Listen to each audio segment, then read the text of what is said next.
राधे मित्रों, जय जय श्री सीताराम। तो दोस्तों, आज हम लोग बात करते हैं नाम जप की महिमा और नाम जप का महत्व। तो आज हम लोग उस पर बात करते हैं। उससे पहले आप लोगों से विनम्र निवेदन है, अगर आप इस चैनल पे पहली बार आए हैं, चैनल को सब्सक्राइब करके बेल वाला आइकन प्रेस कर दीजिए और वीडियो को लाइक और शेयर भी कर दीजिए। दोस्तों, अब हम लोग आते हैं अपनी उसी आध्यात्मिक चर्चा पे, और आज हम लोग जानेंगे नाम जप की महिमा और नाम जप का महत्व और नाम जप से होने वाले फ़ायदे। यूँ तो दोस्तों, मैं आप लोगों को बताऊं, अगर आप लोगों के मन में थोड़ी सी भी श्रद्धा है, थोड़ी सी मन में आध्यात्मिकता है और भगवान का थोड़ा बहुत भी अगर स्मरण रहता है आप लोगों को, तो आप अपने आप को बड़ा ही सौभाग्यशाली मानिए। क्योंकि भगवान देता सब कुछ है, बस खुद को कभी भी नहीं देता है, खुद को कभी भी आपके पास नहीं आने देता है। उसको पाने के लिए, उसके पास जाने के लिए आपको बड़े जतन और बड़े ही यत्न करने पड़ते हैं, और भगवान आपको वो हर चीज़ दे देगा। हर चीज़ मतलब वो दे देगा जो चीज़ है ही नहीं। मतलब भगवान आपको इतनी माया दे देगा कि आप उस माया में उलझे रहेंगे, और वास्तविकता जो है ना, इस संसार की वास्तविकता जो है, इस ब्रह्मांड की, उस वास्तविकता तक आप पहुंच ही नहीं पाएंगे। और भगवान बस यही कराता रहेगा आपसे, 84 योनियों में पूरा घुमाता रहेगा। आपकी आत्मा भ्रमण करती रहेगी, तो कभी इस योनि में, तो कभी उस योनि में, तो कभी ये कष्ट, तो कभी वो कष्ट, तो कभी नर, तो कभी पशु, तो कभी पक्षी। बस इस तरह से ही वो घुमाता रहता है। लेकिन अगर इन सब के होते हुए भी माया, मतलब माँ माने यह है, या माने जो है ही नहीं, मतलब जो है ही नहीं, और उसमें आप रहते हुए भी अगर भगवान का थोड़ा बहुत भी स्मरण कर रहे हैं, थोड़ा बहुत भी आपको याद रहता है उसका नाम, उसकी महिमा, उसका कीर्तन, उसका गुणगान, तो अपने आप को बड़ा ही सौभाग्यशाली समझिए मित्रों। क्योंकि इतनी माया में उलझने के बाद भी अगर आप उसको याद कर रहे हैं और उसने अगर आपको अपना हाथ पकड़ा रखा है, तो बहुत ही सौभाग्य की बात है मित्रों। तो मित्रों, आज हम लोग बस उसी नाम जप के बारे में बात करते हैं कि भगवान का नाम जपने से आखिर क्या होता है। तो सबसे पहले तो मित्रों, एक एग्जाम्पल से हम समझते हैं इस बात को। कहते हैं जथा नाम तथा गुण, मतलब जैसा नाम रखेंगे ना आप, वैसा ही गुण होगा। लोगों के बालक होते हैं, बच्चे होते हैं, तो जैसा नाम रख देते हैं, बेटी स्वीटी, जो भी आजकल ये चल रहे हैं, तो वो वैसे ही होते हैं। लेकिन अगर किसी बालक का नाम नारायण रख दो, लक्ष्मी रख दो, सिद्धि रख दो, प्राप्ति रख दो, प्रकाम में रख दो, कुछ भी इस तरह से रख दो मित्रों, तो ज़रूर उसके अंदर वो गुण आते हैं, वो अस्तित्व बन जाता है। उसका नाम जैसा वैसा ही गुण। तो वैसा ही मित्रों, हम जिसकी संगति में रहेंगे वैसी ही मेरी भी संगति हो जाएगी। ये तो आप लोग बहुत अच्छे से जानते होंगे। अगर आप बुरे मनुष्य की संगति में रहेंगे तो 1 दिन, 2 दिन, 4 दिन, 10 दिन आप नहीं उससे आकर्षित होंगे, लेकिन अल्टीमेटली थोड़े बहुत दिनों बाद, थोड़े बहुत समय के बाद में आपको उसकी कुछ बातें असर करने लग जाएंगी। और अगर आप किसी भक्ति, सत्संग पुरुष या संत या ऋषि या बहुत ही अच्छे लोगों के साथ में रहेंगे, तो वैसा ही आपका स्वभाव बनता चला जाएगा। तो वैसे ही इस बात को ऐसे भी समझ सकते हैं मित्रों कि अगर आप बर्फ़ के पास रहेंगे तो ठंडक महसूस होगी, और अगर अग्नि के पास रहेंगे तो आपको ऊर्जा महसूस होगी, आपको गर्माहट महसूस होगी।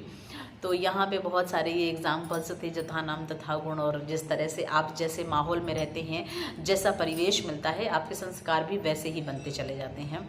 तो मित्रों, अगर आप नाम जप करते हैं, अगर नाम आपकी स्मरण में रहता है, और अगर आप भगवान में थोड़ा बहुत भी श्रद्धा रखते हैं, थोड़ी बहुत भी आस्था और विश्वास है आपके अंदर, और आप श्रद्धा से पूरी दृढ़ता के साथ में, निष्कपटता के साथ में और निस्वार्थता के साथ में नाम जप करते हैं, भगवान तो आपको हर चीज़ दे ही रहा है और देगा ही देगा। लेकिन अगर उससे बिना स्वार्थ के जुड़े हैं, उसके ऊपर बोझ मत डालिए, उसको ये मत कहिए, उसको फोर्स मत करिए कि मुझे ये दे, मुझे ये चाहिए, मेरे लिए करो भगवान जी। अरे वो अंतर्यामी है, वो योगेश्वर है, वो सर्वेश्वर है, उसने आपको यहाँ भेजा है। आप उस अपनी मर्जी से यहाँ नहीं आए हैं, उसने भेजा है। तो अगर उसने भेजा है तो उसने व्यवस्था भी करी होगी यहाँ पे। जब आप यहाँ पृथ्वी पे आए थे तो आप अपने आप से, तो मुझे लगता है कि कोई भी व्यक्ति हाथ भी नहीं उठा सकता है, इस तरह से भी नहीं कर सकता है। लेकिन आते ही हमको भोजन की तुरंत व्यवस्था थी। जिस तरह से हम किसी के घर में जाते हैं और हमारा बड़ा ही ग्रैंड वेलकम होता है, हमें तुरंत भोजन पानी पूछा जाता है, वैसे ही जैसे ही हम इस पृथ्वी पे आते हैं वैसे ही हमारी बड़ी अच्छी व्यवस्था होती है, बड़ा ही ग्रैंड वेलकम होता है हमारा। वो हमें तुरंत ग्रैंड वेलकम हमारा यहाँ सांसारिक मनुष्यों द्वारा होता है, उसकी मैं बात नहीं कर रही हूँ। ग्रैंड वेलकम वो होता है कि हमारे लिए तुरंत भोजन की थाली तैयार रखी हो, हमारे लिए तुरंत खाना परोस के दिया जाए। तो मित्रों, भेजने से पहले वो हमारी सारी व्यवस्था कर देता है, भेजने से पहले उसने हमारे भोजन और पानी और रहने की व्यवस्था कर दी है। तो मित्रों, उससे मांगने की आवश्यकता नहीं है, उसको ये कहने की और जताने की आवश्यकता नहीं कि आप मेरे लिए ये करो। अगर मेरे कर्म और कर्तव्य और प्रारब्ध होंगे तो अवश्य मुझे मिलेंगे, अवश्य ही वो मुझे देगा। तो मित्रों, बस उससे इस तरह से जुड़ो कि ये मेरा काम है, ये मेरा कर्तव्य है और मैं उसके बिना नहीं रह सकता भाई, मैं बिल्कुल भी नहीं रह सकता। पूरी दृढ़ता के साथ में अगर आप नाम जप कर रहे हैं उसका, और नाम जप का मतलब ये कतई नहीं है कि आप माला ले लीजिए और माला लेकर के बैठ जाइए और पूरे टाइम राम राम राम राम कृष्ण कृष्ण कृष्ण कृष्ण राधा राधा राधा राधा करते रहिए। ये बिल्कुल नहीं होता है कि इसमें अगर आप करते हैं, मतलब माला के साथ अगर आप नाम जप करते हैं तो मुझे लगता है कि कहीं ना कहीं एकाग्रता में कमी आ जाती है, कहीं ना कहीं ध्यान में कमी आ जाती है। आप बैठे हैं, आपका ध्यान लग रहा है कि कोई आ रहा है, कोई जा रहा है, ये काम रह रहा है, वहाँ जाना है, ये व्यवस्था बनानी है, इस तरह की आपकी बहुत सारी माइंड में ये सारी बातें चलती रहती हैं, तो एकाग्रता नहीं हो पाती है। तो कोई बात नहीं, एकाग्रता नहीं हो पाती है, हम सब गृहस्थ मनुष्य हैं।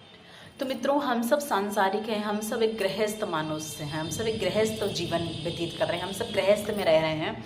तो गृहस्थ में हमारे लिए कोई भी बंधन नहीं है कि आप भगवान का नाम जप करो तो माला लेकर के बैठो, आप भगवान का नाम जप करना है या भगवान के दर्शन करने तो आप मंदिर ही जाओ, नहीं। गृहस्थ के हमारे अपने रूल्स और अपने नियम होते हैं। हम अपनी सुदृढ़ता के अनुसार, हम अपने समय और सिचुएशन और परिस्थिति के अनुसार ना भगवान का नाम जप कर सकते हैं। अगर हमारे पास में पहले हमारा घर गृहस्थ का काम जरूरी है, हमारे पति पत्नी बच्चे या फिर और भी जो चीज़ें होती हैं और भी जो व्यवस्थाएं होती हैं, अगर वो हैं हमारे साथ में तो वो सब हमारे लिए प्राथमिकता है, वो सब हमारे लिए फर्स्ट प्रायोरिटी हैं। उसके बाद में हमारे लिए भगवान का नाम जप है, उसके बाद में हमारे लिए भगवान का कीर्तन करना है।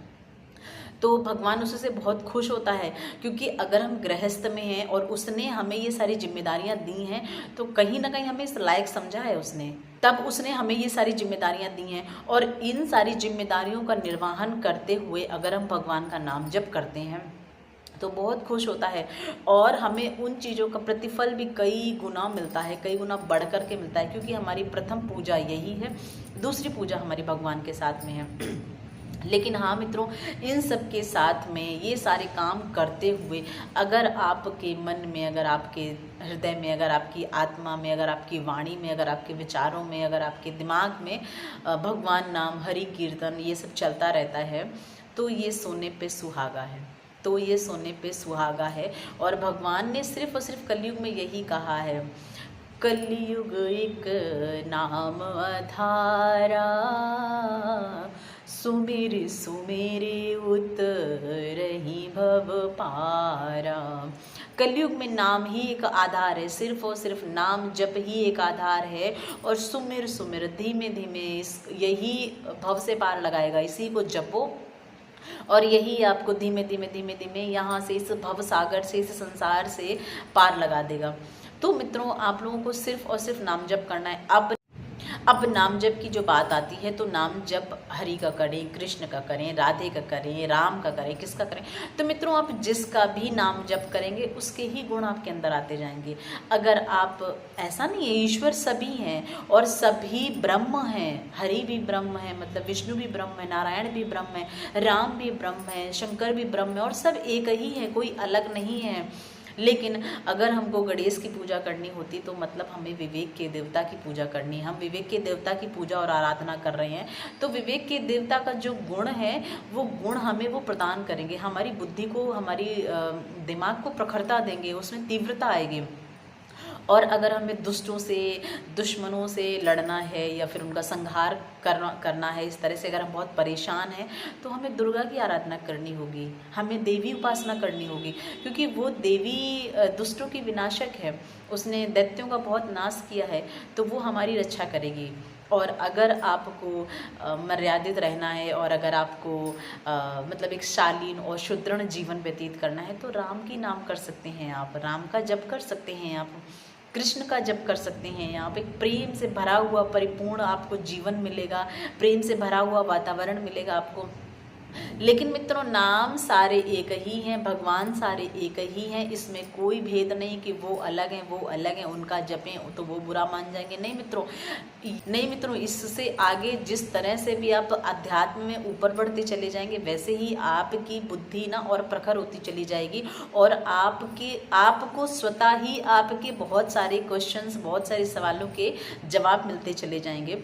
सारे भगवान एक ही हैं, सारे नाम एक ही हैं, सारी शक्तियाँ एक ही हैं। बस ये अगर फिर बहुत उच्च लेवल की अगर हम बात करें मित्रों, तो ये एक एनर्जी है जो पॉजिटिव है, जो विद्यमान है, सर्वविदित है, और उस एनर्जी से हर किसी को जुड़ना चाहिए कि वो एनर्जी हमको कभी भी भटकने नहीं देगी। और फिर इसके बहुत सारे वैज्ञानिक कारण आ जाएंगे, बहुत सारे वैज्ञानिक रीज़न हैं और बहुत सारे वास्तविक अनुभव हैं जो हम किसी आगे की वीडियो में शेयर करेंगे आप लोगों के साथ में। तो मित्रों, नाम जप की यही महिमा है कि आप नाम जप करते रहिए और जिस भी अवस्था में, जिस भी परिस्थिति में, जिस भी माहौल में, जिस भी परिवेश में है, आप कभी भी भगवान का नाम जप ना छोड़ें, क्योंकि भगवान आपके अंदर हमेशा विद्यमान रहता है। लेकिन फिर यहाँ पे वही वाली बात आती है मित्रों की ऑक्सीजन तो पूरे ब्रह्मांड में सर्वविदित है, सर्वव्याप्त है। अगर आपको ऑक्सीजन की कमी होती है, अगर आपको ऑक्सीजन की कमी होती तो आपको सिलेंडर लेना पड़ेगा, जो कि वहाँ पे स्टोर्ड है, वो स्टोर्ड है ऑक्सीजन, और वहाँ से आपको पर्याप्त मात्रा में मिल जाएगी। तो मित्रों, भगवान हर जगह पे है, मेरे अंदर भी है, आपके अंदर भी, पूरे ब्रह्मांड में, पूरे विश्वव्यापी, सर्व प्रेरक, नियंता, और मतलब हर प्राणी में, हर आत्मा में, चर चराचर हर जगह पे वो विद्यमान है मित्रों। लेकिन अगर मेरे अंदर कमी है, अगर मेरे अंदर आस्था नहीं है, मेरे अंदर श्रद्धा नहीं है, और या फिर है तो वो कमी है, तो हमको ज़्यादा नाम जप करने की ज़रूरत है। तो हमको ज़्यादा नाम जप करने से क्या होगा कि मेरे अंदर वो चीज़ें बढ़ती चली जाएंगी।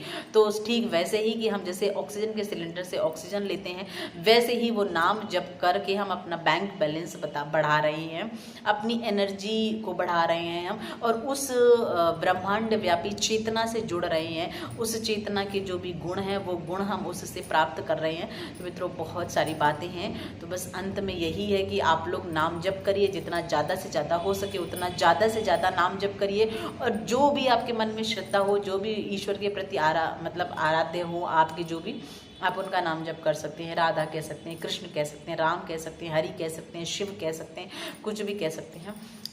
तो मित्रों, इन्हीं बातों के साथ अब हम करते हैं अपनी वाणी को विराम, और मिलते हैं किसी अन्य वीडियो में, किसी अन्य टॉपिक के साथ में। तब तक के लिए आप लोगों को वीडियो अच्छा लगे तो उसको लाइक और शेयर कर दीजिए, और चैनल पर अगर पहली बार आए हैं तो चैनल को सब्सक्राइब करके बेल वाला आइकन प्रेस कर लीजिए। मिलते हैं नेक्स्ट वीडियो में, तब तक के लिए जय जय श्री राधे, जय जय श्री श्याम।